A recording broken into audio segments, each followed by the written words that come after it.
The champagne glass shattered against the marble floor the exact second she said my husband's name, like she still owned it, and the whole room turned to look at me instead of her. 200 people, a live band that had just stopped playing, and this woman standing in the middle of our anniversary gala in a red dress chosen to be seen, smiling at me like she had already won something. I did not move. I did not blink. I held my glass a little tighter and I let the silence stretch because I had learned by then that silence is a language and I was fluent in it. She had walked in uninvited. She had walked past the security at the door by claiming she was on the list, and she had walked straight to the front of the room where my husband and I were standing under our own names spelled out in gold letters on the wall behind us, and she opened her mouth to ruin everything. What she did not know, what she could not have known, was that everything she was about to do had already been answered, months ago. Quietly, by the very man she was trying to take from me. But let me back up, because if I start at the end, you will not understand how good the end really is. My name is Obiageli. I am a Black woman who grew up being told in 100 small ways that I would always have to fight to keep what was mine. And I married a white American man named Caleb who never once made me feel that way. That part matters, so hold on to it.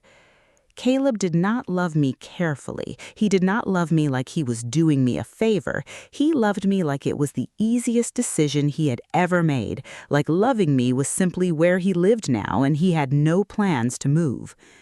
Before me, there was Brooke. Brooke and Caleb had dated for 2 years, and from what I could gather, it had been over for a long time before it was actually over. He ended it, cleanly, kindly, the way Caleb ends things.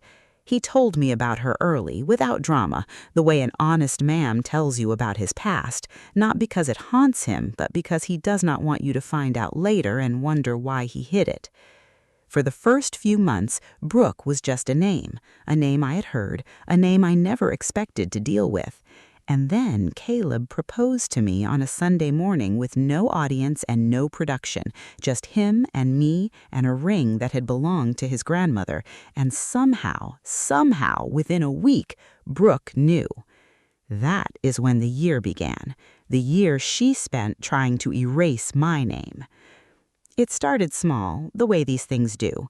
A comment under one of his old photos, a like on something 3 years deep in his page, the kind of like that says, "I am still here, I am still watching."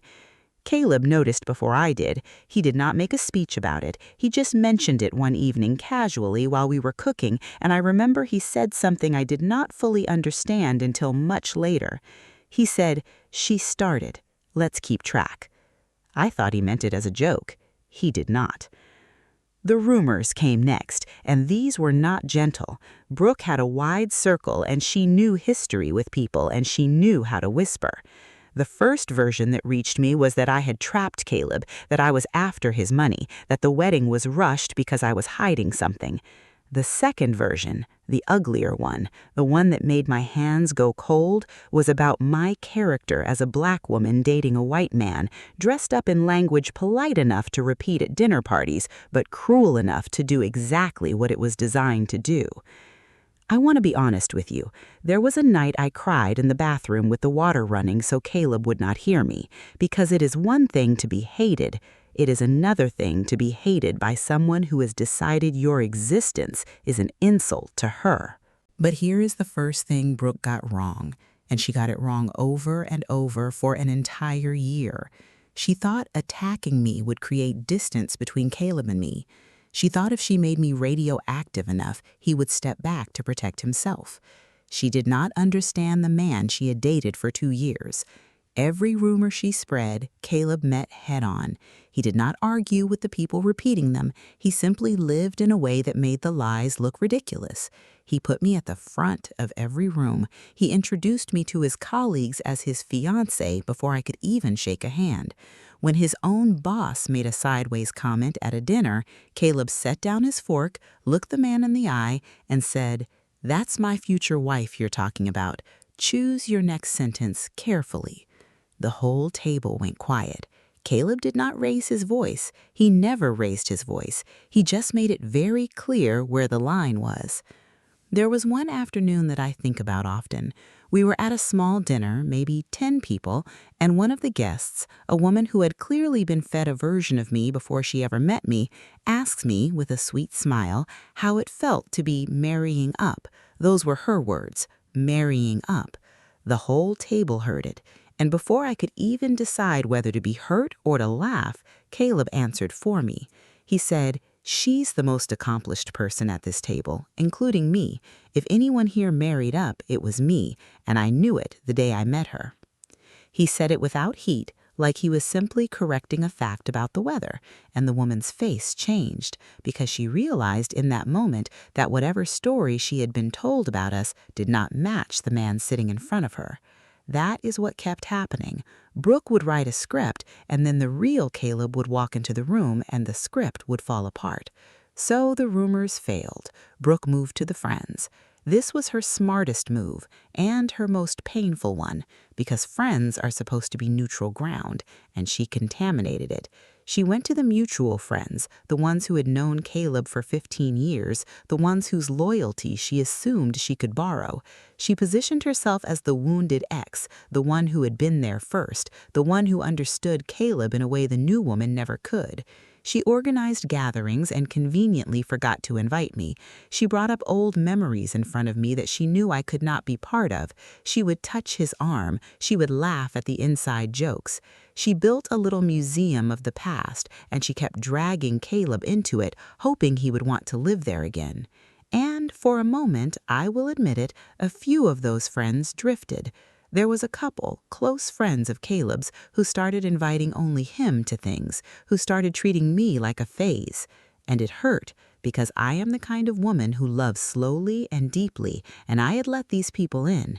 Now here is where I need to stop and ask you something directly, because if you have ever had someone try to erase you from a life you built with your own two hands, this part is for you.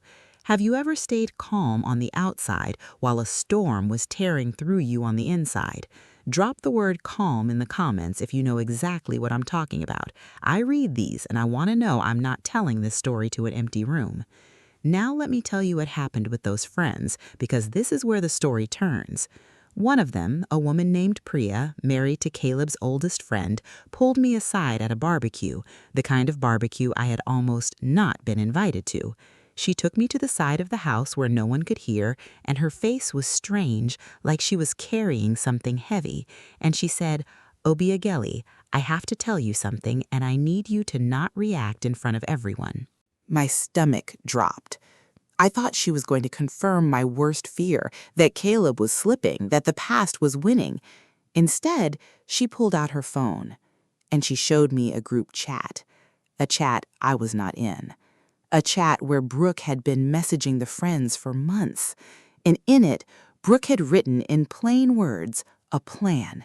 Not feelings, a plan. She had written about timelines. She had written, once the engagement falls apart, I'll be the one he leans on. She had written about which events to exclude me from and in what order. She had written about contacting his family. And the most chilling line, the one Priya zoomed in on so I could read it clearly, was this: he won't choose her once everyone around him stops accepting her. People are just furniture you rearrange. I stood there in the heat, with the smell of grilled food in the air, and I felt something in me go very, very still. Because this was no longer a sad ex who could not let go. This was a campaign. This was a woman who saw me as a problem to be managed, and Caleb as a prize to be reclaimed, and our friends as furniture. Priya said she had stayed quiet too long because she had been afraid of the drama, but reading that line, "people are just furniture," had broken something in her. She forwarded me everything. And that should have been my big victory moment, right? I had the receipts. I had the proof. I could have walked into the next gathering and exposed Brooke in front of everyone and watched her crumble. But I did not. And here is why. because when I went home that night and showed Caleb the messages, expecting him to be shocked, expecting his face to fall, he did not react the way I thought he would. He looked at the screen for a long moment, he nodded slowly, and then he stood up, walked to his office, and came back with a folder, a thick folder. This is the second twist, and it is the one that changed how I understood my own husband. He opened that folder, and inside was everything. Screenshots from the very first comment under his old photo, dates, times, saved messages from friends who had quietly come to him concerned, a log, an actual log in his neat handwriting of every event Brooke had shown up to, every rumor that had reached him, every move she had made for an entire year. He had been documenting all of it. From the very beginning, from that night in the kitchen when he said, "She started, let's keep track." He had not been joking. He had been telling me in his quiet way that he already knew and that he was already handling it. I asked him why he never told me how much he knew, why he let me carry the fear alone on those nights, and he said something I will remember for the rest of my life. He said, "Because if I told you everything, you would have started fighting her. And the moment you fight her, you're in her game, on her field, by her rules. I didn't want you to win her game. I wanted to make her game pointless." He had not been passive. That was my mistake. I thought his calm meant he was unaware, or that he was leaving it to me to defend myself. He was doing the opposite. While Brooke spent the year trying to remove my name from his life, Caleb had spent that exact same year quietly, carefully putting my name into everything and building a wall of proof around her behavior so that when she finally went too far, and he knew she would, there would be no story she could tell that the truth would not crush. Then she went after his family. That was her third front, and it was the one that should have worked the best, because family is where you are most vulnerable. Caleb's mother had been hesitant about me at first, not cruel, just cautious in the way of a mother who has watched her son get hurt before. Brooke knew this. Brooke had spent 2 years getting close to that woman, so she went to her. She visited. She brought old photographs. She cried in her kitchen and talked about the future they had once imagined together, and she planted the seed that I was a mistake, a detour, a woman who would never truly fit into their world. And for a few weeks, I felt Caleb's mother cool toward me. The calls got shorter.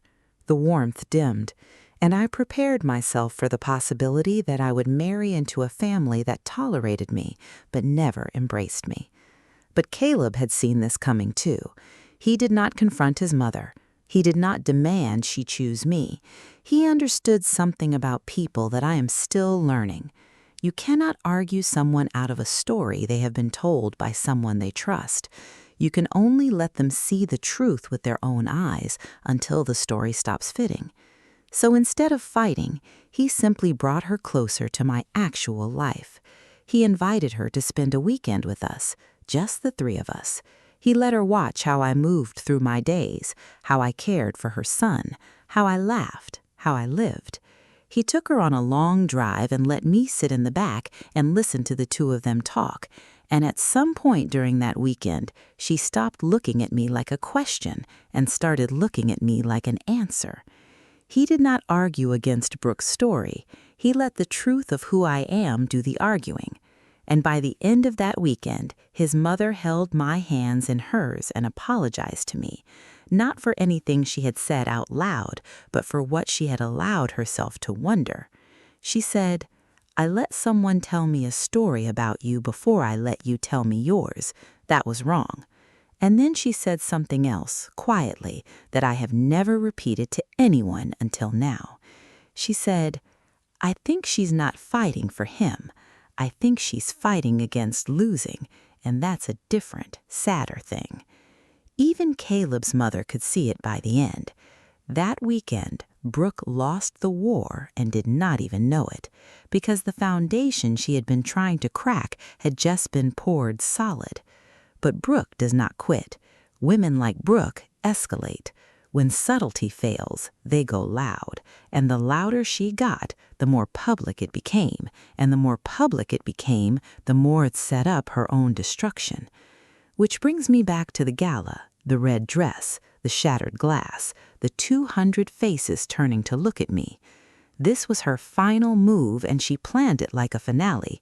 Our anniversary gala, really a celebration that doubled as the launch of a business Caleb and I were building together, was the biggest, most public night of our life. Everyone who mattered was there. His colleagues, his family, the friends, including the couple who had once drifted and had long since come back, ashamed. And Brooke had decided that this was the night she would expose me.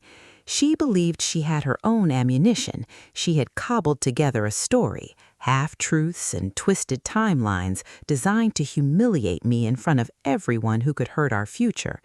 She was going to stand up and tell that room that I was a fraud. I did not know she was coming, that is the truth.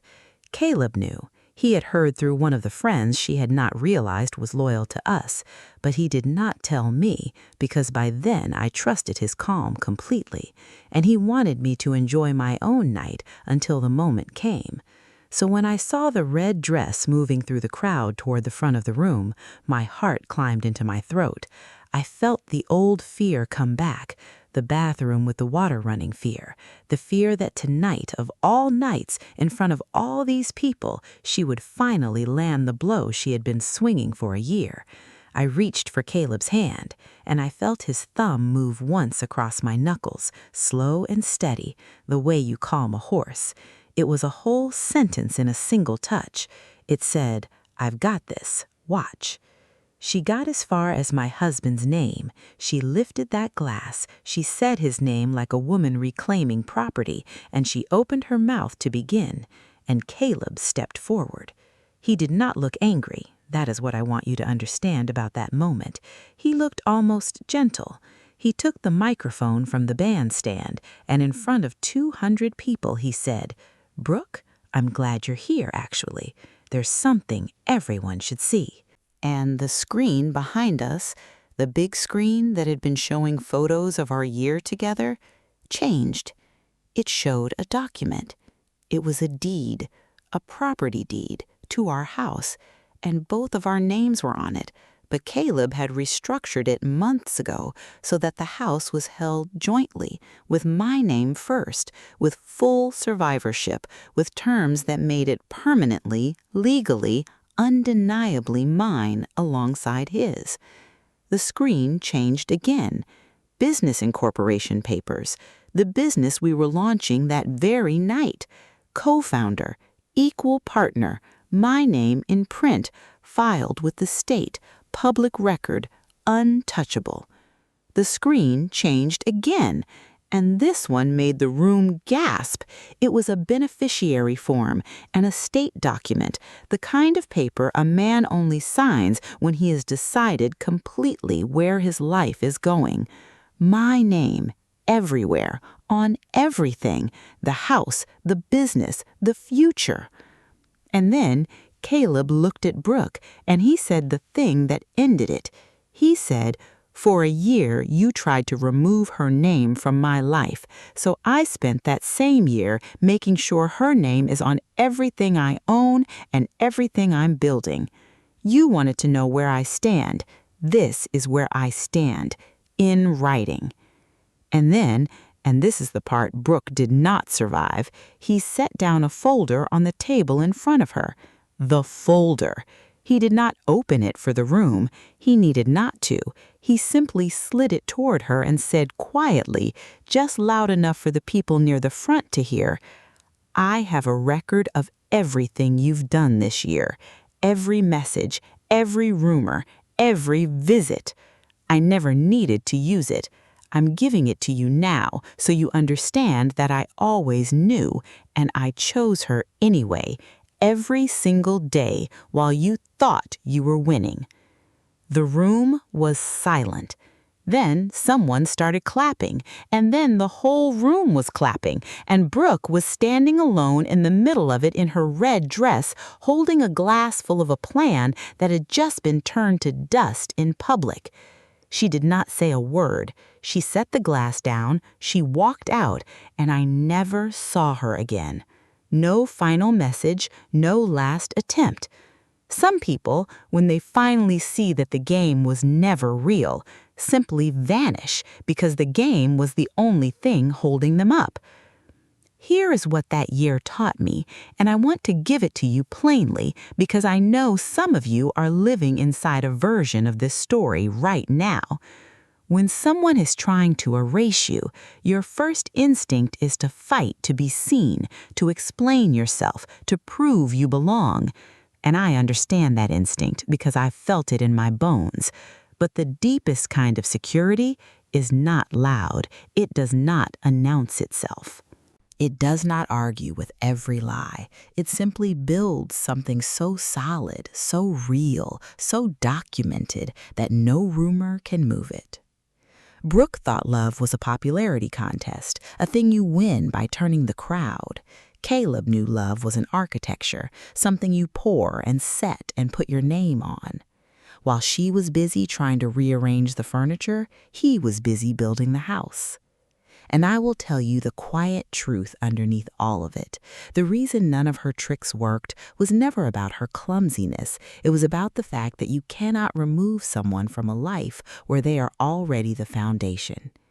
Every push she made just pressed me deeper into the concrete.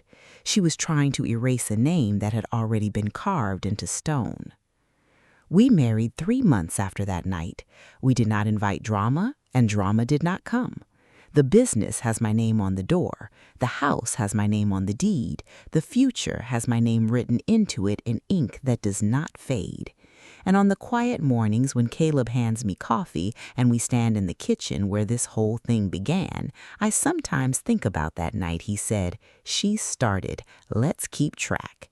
And I understand now that he was not asking me to fear her. He was telling me he had already chosen me, and nothing she did was ever going to change a decision he had already made with his whole heart. She spent a year trying to erase my name. He spent that same year making sure it could never be removed, and that, in the end, is the only score that was ever worth keeping. If this story moved you, if you have ever had to stay calm while someone tried to erase you, do me one small favor. Subscribe and turn on the bell because I tell these stories every week, and I promise you the next one is just as strong. I'll see you there.